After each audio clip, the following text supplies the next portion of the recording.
नमस्कार जय जगन्नाथ। आज सकाळ उठी आम बाहर गाँव को जीव बोलिका तो पूजा पूजी सारीदेली तापर आम 3 जन जाक बाहर पड़ू गाँव को जीव बोलिका।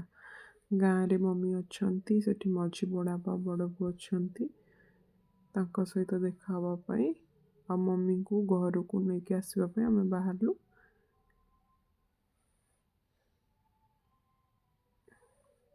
झी मझी बड़ापा बड़ बो देखिए बोलिका कहते से आम झील को धरिकी बाहरी पड़े सका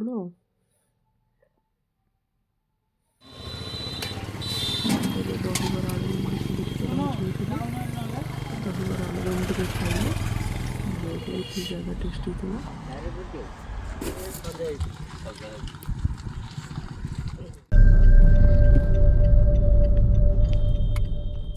ये भी गाँ ही गला गाँ भीतर आम पशिलु।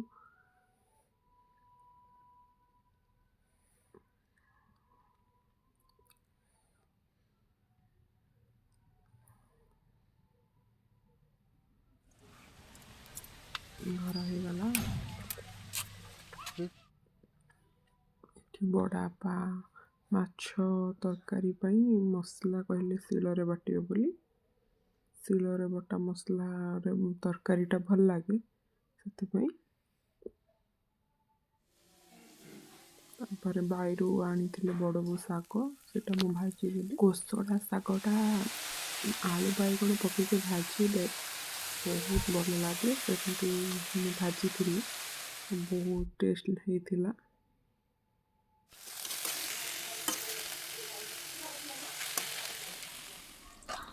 बड़ापा आमर माछ भाजिले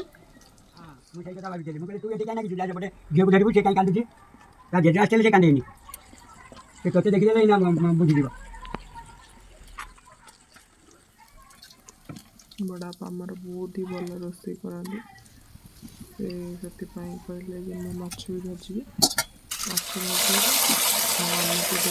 टेस्ट करने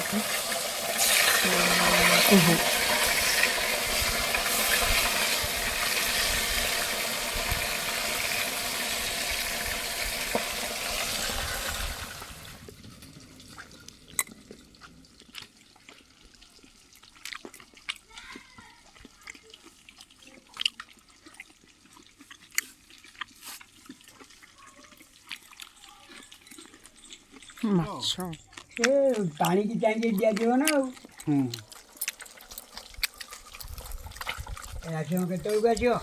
मना कले सुईटी ए अन्ना अन्ना कान हाउची की कान हाउची की ए बड़बू न खाली कौन किए कहले तरी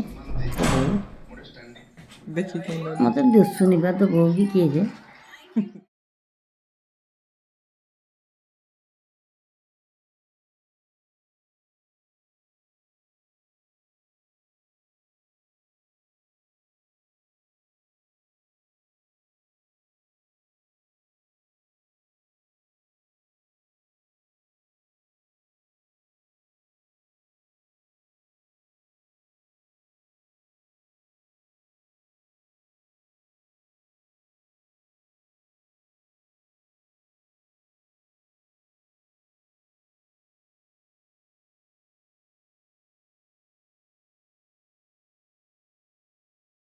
बात बड़ी के दे